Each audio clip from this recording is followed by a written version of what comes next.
Himachal university campus में हिंसक झड़प। पुलिस ने रिहायशी मकान में दी दबिश। शादी समारोह में सम्मिलित होने गया था परिवार। नोएडा गया था परिवार और पीछे से चोरों ने घर में लगा दी सेंध। पंजाब रोडवेज बस की चपेट में आया व्यक्ति, दर्दनाक मौत। 8 दिसंबर को बनेगी कांग्रेस सरकार, नरेश चौहान। कांग्रेस देख रही है मुंगेरी लाल के सपने, राजीव भारद्वाज भाजपा नेता। एग्जिट पोल से ज्यादा सीटें जीतेगी BJP, CM Jairam Thakur. Himachal Pradesh university में एबीवीपी और एसएफआई कार्यकर्ता आपस में भिड़ गए। इसमें हिंसक झड़प में 2 कार्यकर्ताओं को चोटें आई है, जिन्हें इलाज के लिए रिपन अस्पताल ले जाया गया। फिलहाल कैंपस में तनाव का माहौल बना हुआ है। पुलिस मौके पर पहुंच गई है। फिलहाल दोनों छात्र संगठनों के कार्यकर्ताओं की हरकतों पर नजर रखी जा रही है। जानकारी के मुताबिक समर हिल चौक पर एबीवीपी और एसएफआई के कार्यकर्ताओं में कहासुनी हुई। इसके बाद आर्ट्स ब्लॉक के बाहर कार्यकर्ताओं में झड़प हो गई। छात्र संगठनों ने एक दूसरे पर मारपीट करने के आरोप लगाए हैं। वहीं कुछ कार्यकर्ता कैंपस में लोहे की रॉड और डंडे लेकर भी पहुंचे हुए हैं।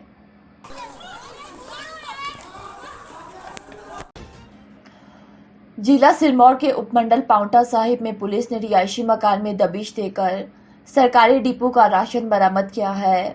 आरोपी इस सरकारी राशन को बेचकर भारी मुनाफा कमाने की फिराक में था। तभी पुलिस ने मौके पर दबिश दी और भारी मात्रा में सरकारी राशन को जब्त कर लिया। वहीं पुलिस ने आरोपी के खिलाफ केस दर्ज कर लिया है।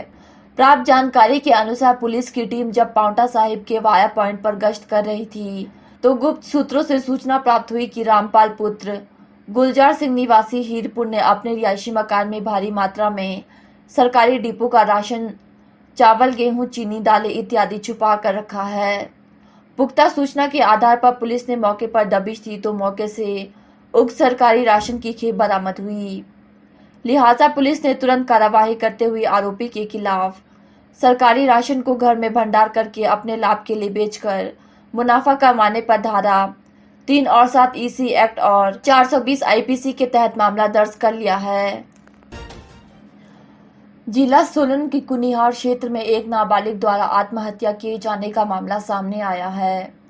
हालांकि नाबालिग को अचेत अवस्था में आईजीएमसी शिमला भी ले जाया गया, लेकिन तब तक काफी देर हो चुकी थी। वहीं पुलिस ने मामला दर्ज कर आगामी कार्यवाही शुरू कर दी है। जानकारी के अनुसार नाबालिग के परिजन एक शादी समारोह में सम्मिलित होने गए हुए थे और वह घर पर अकेली थी। जब परिजन रात को समारोह से घर लौटे तो उन्होंने देखा कि उनकी बेटी अचेत अवस्था में कमरे पर पड़ी हुई थी। इसके बाद परिजन उसे तुरंत आईजीएमसी ले गए, जहां चिकित्सकों ने उसे मृत घोषित कर दिया। उधर मामले की पुष्टि करते हुए डीएसपी भीष्म ठाकुर ने बताया कि पुलिस मामले की जांच पड़ताल कर रही है। शव को कब्जे में लेकर पोस्टमार्टम के लिए अस्पताल भेज दिया है। पोस्टमार्टम रिपोर्ट आने के बाद ही खुलासा होगा कि नाबालिग ने आत्महत्या की है या फिर मामला कुछ और ही है। सोलन के नालागढ़ में एक बार फिर चोरी की वारदात पेश आई है, जिसे क्षेत्र में हड़कंप मच गया है। यहाँ चोरों ने एक घर के ताले तोड़कर अंदर रखे सोने के आभूषणों सहित नकदी और अन्य सामान पर हाथ साफ कर लिया। वहीं क्षेत्र में लगातार बढ़ रही चोरी की घटनाओं से लोग भी सहम चुके हैं। बता दें, नालागढ़ के दत्तोवाल में शातिरों ने सुनीता के घर में सेंधमारी कर डाली। इस दौरान शातिर ताले तोड़कर अंदर घुस गए और अलमारियों से 3 तोले सोना, 60,000 cash, 4 cylinder, 3 LED TV, 1 laptop, 5 mobile phone, 1 सिलाई मशीन, रसोई व बाथरूम के नल, गैस बर्नर व कार की चाबी उड़ा ले गए। जिस वक्त घर पर शातिरों ने सेंध लगाई उस वक्त परिवार के सदस्य नोएडा गए हुए थे। पड़ोसियों ने जब घर के ताले टूटे हुए देखे तो परिवार के सदस्यों को सूचित किया गया। सूचना मिलने के बाद परिवार के सदस्य मौके पर पहुंचे तो देखा कि घर के ताले टूटे हुए थे और अंदर से 5 लाख का सामान गायब था। खबर की पुष्टि करते हुए डीएसपी मानवेंद्र सिंह ने बताया कि पीड़ित महिला की शिकायत के आधार पर मामला दर्ज कर लिया है। आरोपियों को पकड़ने के लिए सीसीटीवी फुटेज खंगाले जा रही है। हिमाचल प्रदेश की राजधानी शिमला में पेश आए दर्दनाक सड़क हादसे में राहगीर की मौत हो गई। इस दौरान पंजाब रोडवेज की बस ने व्यक्ति को अपनी चपेट में ले लिया, जिस कारण उसकी मौत हो गई। वहीं बालूगंज पुलिस थाना में बस चालक के खिलाफ आईपीसी की धारा 279 व 304A के तहत केस दर्ज करते हुए उसे हिरासत में ले लिया है। जानकारी के अनुसार बालूगंज थाना के अंतर्गत टूटी कंडी शिव मंदिर के समीप पंकज बैस निवासी धर्मशाला जिला कांगड़ा पैदल ही जा रहा था। इसी दौरान अचानक ही पीआरटीसी बस ने व्यक्ति को टक्कर मार दी। बस की टक्कर लगने से व्यक्ति जमीन पर ही गिर गया और बुरी तरह से घायल हो गया, जिसके बाद स्थानीय लोगों द्वारा व्यक्ति को उपचार के लिए अस्पताल पहुंचाया गया, परंतु तब तक काफी देर हो चुकी थी। एएसपी शिमला सुनील नेगी ने खबर की पुष्टि करते हुए बताया कि बस चालक के विरुद्ध विभिन्न धाराओं के तहत केस दर्ज कर उसे गिरफ्तार कर लिया गया है। हिमाचल विधानसभा चुनाव की मतगणना 8 दिसंबर को होनी है। विधानसभा चुनाव को लेकर बीते दिन एग्जिट पोल जारी किए गए, जिसमें ज्यादातर भाजपा की सरकार बनने का सर्वे सामने आया है, लेकिन कांग्रेस जीत दर्ज करने का दावा कर रही है। कांग्रेस प्रदेश उपाध्यक्ष नरेश चौहान ने कहा कि जो सर्वे आए हैं, चंद लोगों से बात कर ये सर्वे किया गया। 55 लाख की जनता में से 20,000 सैंपल लेकर ये सर्वे किए गए। सर्वे पहले भी गलत हो चुकी है। विधानसभा चुनाव में प्रदेश में भाजपा सरकार के खिलाफ रोष देखने को मिला। भाजपा राष्ट्रीय मुद्दों पर चुनाव लड़ा, जबकि कांग्रेस ने स्थानीय मुद्दों पर चुनाव लड़ा है। कर्मचारियों को ओपीएस देने का कांग्रेस ने वादा किया। इसके अलावा रोजगार देने की बात की है और जनता का समर्थन भी कांग्रेस को मिला है। उन्होंने कहा कि एग्जिट पोल से भाजपा खुश होना चाहती है तो एक दिन खुश हो ले। एग्जिट पोल पूरी तरह से सही नहीं होते, यह गलत भी साबित होते हैं। कांग्रेस का जो अपना सर्वे है उसमें प्रदेश में पूर्ण बहुमत से कांग्रेस सरकार बनाने जा रही है। लेकिन एग्जिट पोल को लेके मैं एक बात कहना चाहता हूं कि हिमाचल प्रदेश में रिकॉर्ड तोड़ मत पड़ा है। 77% पोलिंग हुई और 55 लाख के करीब यहाँ वोटर था। तो जब भी इतनी संख्या में वोट पड़ता है, और ये निश्चित तौर पे जो पुराना एक इतिहास है, जो तजर्बा है, वो ये बताता है कि सरकार के खिलाफ ये मत जाएगा, वोट फॉर चेंज होगा। और वो हमारे पास एक फीडबैक भी है, चुनाव के दौरान भी और उसके बाद भी कार्यकर्ताओं द्वारा और जो हमारे नेताओं का, सबका जो एक फीडबैक बना, और कांग्रेस पार्टी का अपना सर्वे भी है, उसमें साफ तौर पे कांग्रेस पार्टी की सरकार बनती नजर आ रही है। अपना सर्वे एग्जिट पोल में किसी चैनल ने कांग्रेस पार्टी को दिखाया, किसी ने भाजपा को एज दिया है, लेकिन एग्जिट पोल में क्या सैंपल्स रहे, किस एजेंसीज ने कैसे काम किया, मैंने बताया आपको 55 लाख लोग हैं। अगर सैंपल साइज 20,000, 25,000, 30,000 होगा तो उसमें ये एनालाइज करना इतना आसान नहीं है कि ये किस दिशा में चुनाव जाएगा। और हिमाचल प्रदेश के क्या आपने सभी जिलाओं को कवर किया? तो ये अपने आप में एग्जिट पोल्स पे पहले भी क्वेश्चन मार्क्स रहे हैं। जब भी एग्जिट पोल हुए हैं हिंदुस्तान के अंदर, आप अभी पंजाब की बात करें या उत्तराखंड की बात करें, तो काफी चीजें फेल हुई है। एग्जिट पोल सिर्फ उस दिन तक होता है जब असली परिणाम आ जाते हैं, इस पे चर्चा बंद हो जाती है। तो हमें पूरा भरोसा है कि कांग्रेस पार्टी पूर्ण बहुमत के साथ हिमाचल प्रदेश में सरकार बनाने वाली है। ये एग्जिट पोल से जो खुशी मनाने वाले हैं वो एक दिन की उनकी खुशी है, मुझे लगता है इससे ज्यादा नहीं होगी। कांग्रेस पार्टी 42 से ऊपर जाएगी, नीचे नहीं आएगी।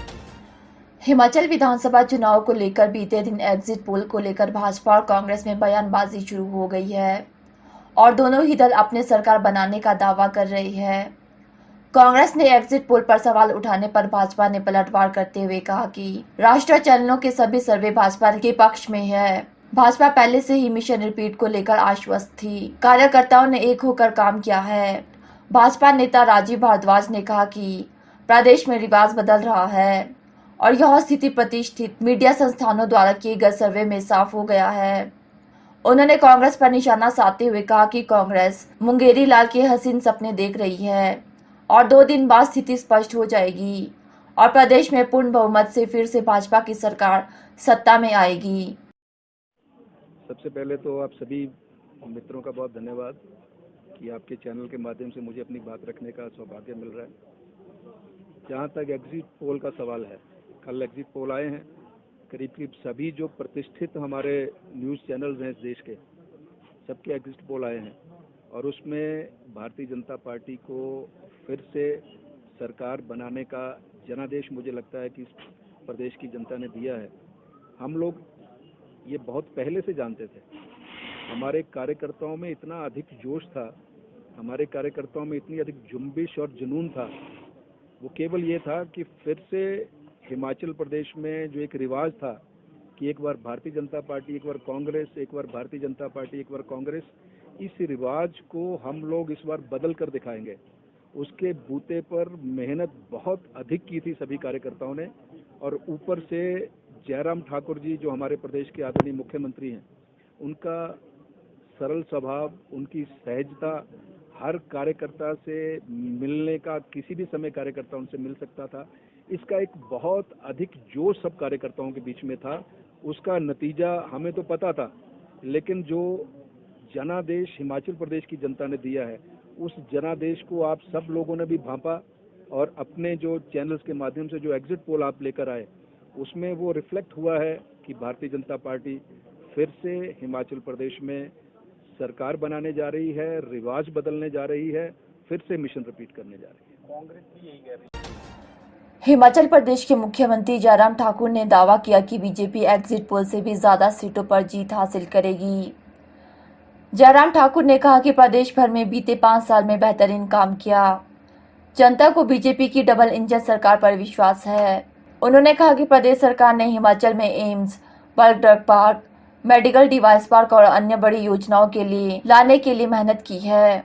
उन्होंने कहा कि कोरोना काल में 2 साल काम जरूर प्रभावित हुआ, लेकिन बावजूद इसके प्रदेश सरकार ने विकास को रुकने नहीं दिया।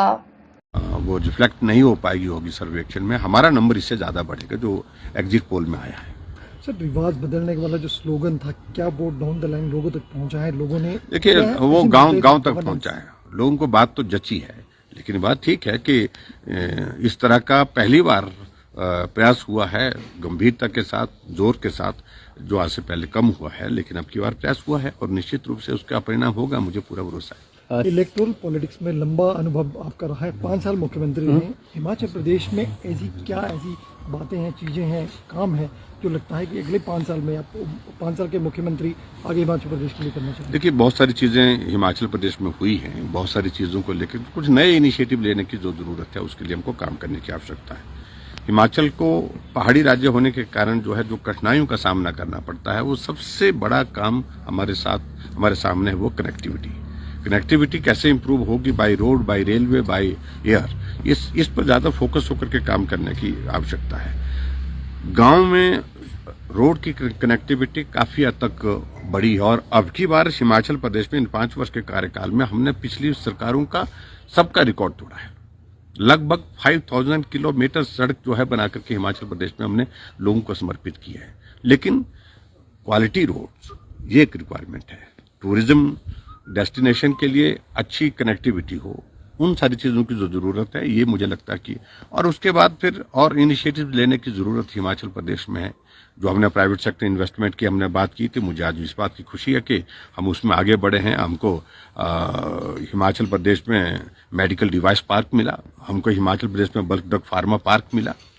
ये ऐसे नहीं है कि भी बैठे बैठे ये सारी चीज़ें हुई है, इसके लिए एफर्ट्स हुए हैं, और हिमाचल प्रदेश में एक साइजेबल इन्वेस्टमेंट आया है। और इसके अलावा और भी हमको आने वाले समय में कुछ इंफ्रास्ट्रक्चर के बारे में फोकस होकर के काम करने की जरूरत है।